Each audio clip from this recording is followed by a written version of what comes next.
গোটেই বডিটোতে 113টাকৈ গাত কামোৰৰ চিন ওলাইছে। 18টা মানুহে 18টা 20টা মানুহে ধৰি আমাৰ আইনখন আৰু চৰকাৰখন চকু মুদা কুলিৰ দৰে নিজৰ গাদী চম্ভালিবলৈ ধৰিছে।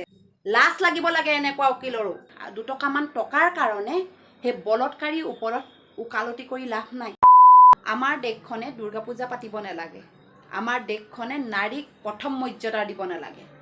আমাৰ দেশখনত এটা শ্লোগান আছে, বেটি বচাও বেটি পঢ়াও, কিন্তু সেই বেটিৰ ওপৰত এতিয়া মানৱৰূপী দানৱে অত্যাচাৰ কৰিছে। মৌমিতা দেৱনাথ আপোনালোকে নিউজত পায়ে আছে। এনেকুৱাকৈ অত্যাচাৰ কৰি মাৰিলে আচলতে আমি নিজকে মানুহ বুলি ক'বলৈ ঘিণ লাগিছে। মৌমিতা কি ভুল আছিলে? হস্পিটেলত ডিউটি কৰি থকা অৱস্থাত অলপমান চকু লাগিলে বুলিয়ে মানৱৰূপী দানৱে এনেকুৱা অত্যাচাৰ কৰে।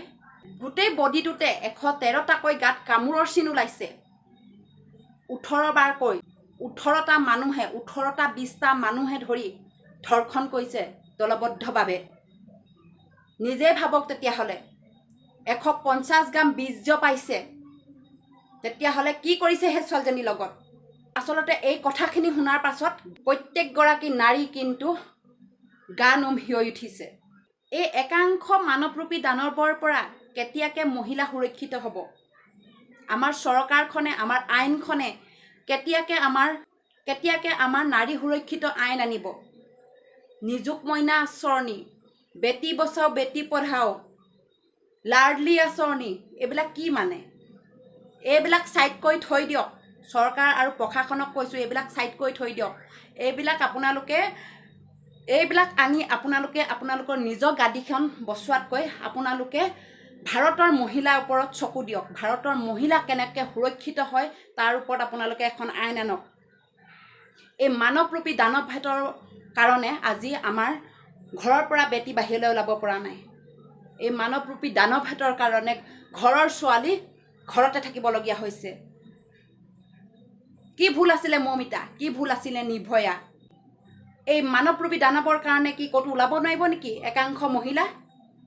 মহিলা কেতিয়া সুৰক্ষিত হ'ব? কেতিয়াকে আইনে চৰকাৰে আমাৰ কাৰণে সুৰক্ষিত আইন আনিব? সৰুৰ পৰা এজনী ছোৱালী পঢ়াই শুনাই ভাল মানুহ কৰিলেও যদি সুৰক্ষিত নহয়, তেতিয়াহ'লে মহিলা ক'ত সুৰক্ষিত? মহিলাক কিয় পূজা কৰিব লাগে? মহিলাক কিয় প্ৰথম স্থান দিব লাগে? মহিলাৰ কাৰণে কিয় তৎকালীনভাৱে আইন নানে? এখন আইন আনক, য'ত যেতিয়া নেকি এনেকুৱা মানৱৰূপী দানৱে এজনী ছোৱালীৰ ওপৰত হাত দিবলৈ হ'লে 100 বাৰ ভাবিব। মহিলা নামত আঁচনি যোগান ধৰাতকৈ আপোনালোকে মহিলাৰ নামত এখন আইন আনক।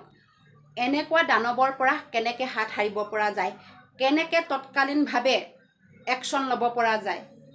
আপোনালোকে আৰু কি কয়, এজনী ছোৱালী ৰেপ হৈ মৰি গ'লেও তাৰ পাছত কেছৰ উপৰি কেছ হওঁতে 15-20 বছৰ, হয়তো 60 বছৰো লাগি যাবগৈ পাৰে। সেইগৰাকী ডক্টৰনী নিজৰ হস্পিটেলখনতে ইমান মানুহ থাকোঁতেই ছেভ নাই, তেতিয়াহ'লে বাকী মহিলা আৰু কেনেকৈ ছেভ হ'ব? বাকী মহিলা কেনেকৈ সুৰক্ষিত হ'ব? আপোনালোকে যদি তৎকালভাৱে এখন আইন আনে, তেতিয়াহ'লে এই মানৱৰূপী দানৱহঁতৰ পৰা বহুতো মহিলা, বহুতো ছোৱালী হয়তো বাচিব। নহ'লে বেটি বচাও বেটি পঢ়াও কোনো কামত নাহিব। আৰু কিছুমান এনেকুৱা উকিল আছে, সেই মানৱৰূপী দানৱৰ হৈহে ওকালতি কৰে। লাজ লাগিব লাগে এনেকুৱা উকিলৰো। আপোনালোকে যদি নিজৰ ঘৰত আপোনালোকৰ যদি ছোৱালী আছে, তেতিয়াহ'লে 100 বাৰ ভাবক। বলৎকাৰীৰ ওপৰত আপোনালোকে ওকালতি কৰি লাভ নাই। সেই একাংশ উকিলক কৈছোঁ, সেই ওকালতি কৰি আপোনালোকে 2 টকামান টকাৰ কাৰণে সেই বলৎকাৰীৰ ওপৰত ওকালতি কৰি লাভ নাই। যদি এনেকৈ যদি আপোনালোকো যদি ওকালতি কৰি থাকিবলৈ যায়, তেতিয়াহ'লে নাৰী সুৰক্ষিত নহয়। যিহেতু আজি এনেকুৱা ধৰ্ষণ কৰিব, কাইলৈকে বাচি যাম। সেইকাৰণে অপৰাধী বাঢ়িবলৈ ধৰিছে। এটা ধৰ্ষণকাৰী এনেকুৱাকেই যাতে আইনে শাস্তি দিয়ে, সি ছোৱালীক গাত হাত দিয়া আগত 100 বাৰ ভাবে। আমি ভাবিছিলোঁ দ্বিতীয়বাৰ আৰু কেতিয়াও নিৰ্ভয়া নাহে।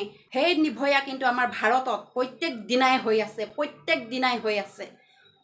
কিন্তু আমাৰ আইনখন আৰু চৰকাৰখন চকুমুদা কুলিৰ দৰে নিজৰ গাদী চম্ভালিবলৈ ধৰিছে আপোনালোকে নাৰীক সুৰক্ষিত কৰক যদি নাৰীয়ে নাথাকে তেতিয়াহ'লে নাৰীক পূজা কৰি লাভ নাই এবাৰ ভাবক মহিলাক সন্মান কৰক আমি মহিলাসকলে যদি আমি নাৰীসকলে যদি নিজৰ সুৰক্ষিত নিজে নকৰোঁ তেতিয়াহ'লে এইখন চৰকাৰ আৰু এইখন আইনৰ ওপৰত আমাৰ একেবাৰে ভৰসা নোহোৱা হৈছে কোন কেতিয়া এখন চৰকাৰে আইন আনিব কোন কেতিয়াকে নাৰী সুৰক্ষিত হ'ব কিয় ইমান আঁচনি আনি থাকিব লাগে আপোনালোকে আঁচনি সলনি যদি এখন আইন বহায় তেতিয়াহ'লে এইখন দেশৰ হয়তো বহুতো বেটি বাচি যাব মহিলাৰ নামত আইন নানে তেতিয়াহ'লে আৰু কত নিভয়া কাণ্ড ওলাব কত মৌমিতা ওলাব হিচাপ নাই